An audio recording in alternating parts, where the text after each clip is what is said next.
In the Ocean Tracks interface, we've provided you with a place where you can customize your maps and keep track of the things that you're learning.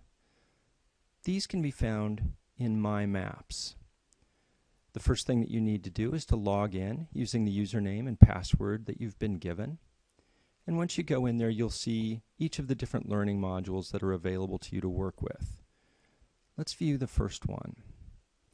Once we're inside that module, you can see that we can add markers, putting this wherever we want, and typing in a label here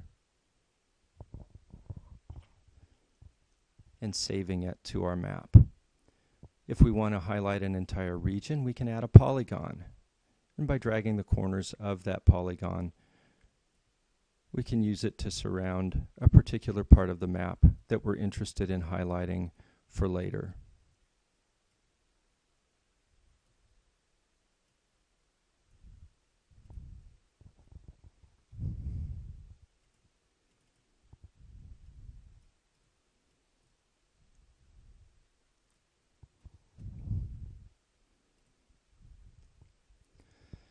Once we have the map the way we want it, we can save the map, giving it a title.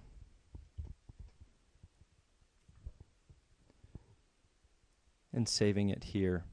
We can also share that map with other people by clicking the share button, or we can get rid of it by clicking on the X.